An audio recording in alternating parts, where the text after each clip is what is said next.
नमस्कार दोस्तों, जय माता दी। कैसे हैं आप सब।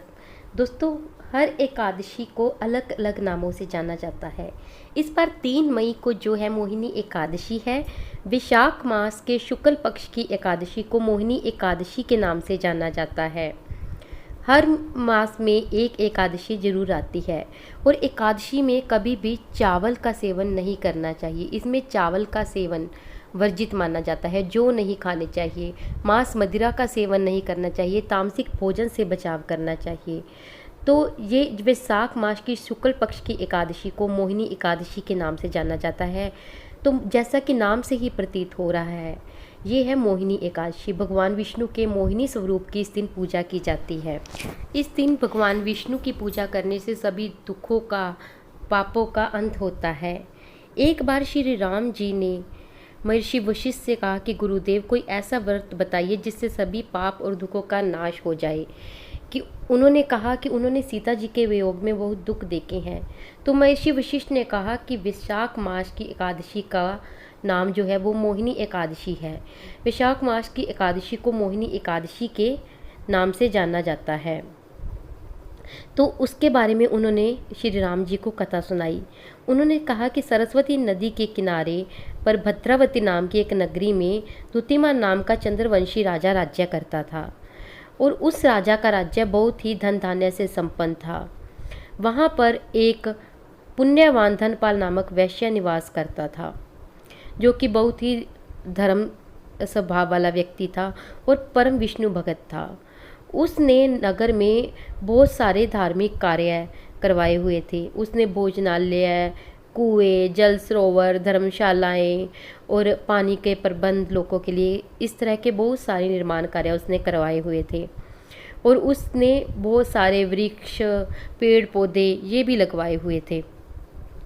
तो उस राजा के 5 पुत्र थे और उनमें से जो 5वां पुत्र था वो बहुत ही दुष्ट था।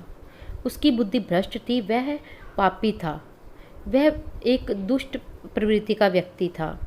वह किसी बात में, धार्मिक कार्य में विश्वास नहीं करता था। वह बुरे व्यक्तियों की संगति में रहता था, जुआ खेलता था, पर पराई स्त्रियों की तरफ भी उसका बहुत ध्यान था, पर स्त्री गमन करता था। तो इस सबसे परेशान होकर उसके पिता ने उसे घर से निकाल दिया। तो उसने घर से निकलने के बाद उसके पास जो कीमती कपड़े, गहने, जेवर थे वो बेचकर अपना जीवन चलाने लगा, जीवन यापन करने लगा। जब तक उसके पास धन था, उसके जो बुरे दोस्त थे, पर स्त्रियाँ थी, उसका साथ देती रही। पर जैसे ही उसके पास धन खत्म हो गया तो उन सब ने उसका साथ छोड़ दिया। अब वह भूख और प्यास से परेशान रहने लगा, दुखी रहने लगा, चोरी करने लगा। तो एक बार वह चोरी करते हुए पकड़ा गया। तो जैसे ही वो चोरी करते हुए पकड़ा गया, तो जब राजा को पता चला कि वो एक वैश्य का पुत्र है, तो उसे चेतावनी देकर छोड़ दिया उन्होंने। तो लेकिन दूसरी बार फिर उसने चोरी की, वहीं बुरे कर्म किए, तो फिर से उसको पकड़ लिया गया।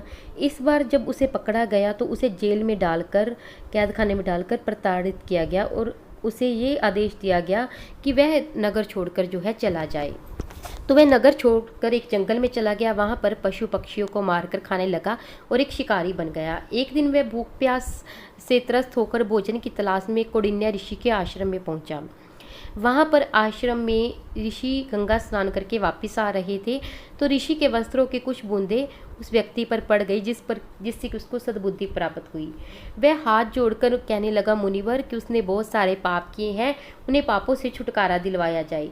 ऋषि उसकी बात सुनकर बहुत प्रसन्न हुए और उन्होंने उसे कहा कि तुम वैशाख शुक्ल की मोहिनी नामक एकादशी का व्रत करो, जिससे कि तुम्हारे सभी पाप जो है वो नष्ट हो जाएंगे। मुनि के वचन सुनकर वह व्यक्ति बहुत प्रसन्न हुआ और उसने मुनि की बताई विधि से उस व्रत को किया। तो उन्होंने कहा कि इस व्रत के प्रभाव से उस जो दुष्ट की बुद्धि थी, उसके बुद्धि जो है पवित्र हो गई, उसके सभी पाप जो है नष्ट हो गए और अंत में वह गरुड़ पर बैठकर विष्णु लोक को चला गया। इस व्रत से मोह आदि सबका नाश हो जाता है। संसार में इस व्रत से श्रेष्ठ कोई व्रत नहीं है। कोई इसकी कथा पढ़ता है या सुनता है तो उसे 1000 गोदान का फल प्राप्त होता है। तो महर्षि वशिष्ठ ने श्री रामचंद्र जी को ये कथा सुनाई थी। तो तो इस व्रत की कथा जो कोई भी सुनता है उसके महात्म्य से उसको बहुत पुण्य फल की प्राप्ति होती है, समस्त दुखों का अंत होता है। तो 3 मई को मोहिनी एकादशी है। उस दिन शाम को भगवान विष्णु के आगे मंदिर में एक घी का दीपक जलाएं। अगर आप विधि विधान से पूजा नहीं कर सकते हैं तो ओम नमो भगवते वासुदेवाय नमः का जप करें। भगवान श्रद्धा के भूखे होते हैं, प्यार से उनका जप करें, उनकी पूजा आराधना करें, शुद्ध घी का दीपक जलाएं और शुद्ध मन से भगवान के आगे प्रार्थना करें। इससे सभी दुखों का जो है विनाश होता है और सुखों की प्राप्ति होती है। और सद्कार्य करते रहें।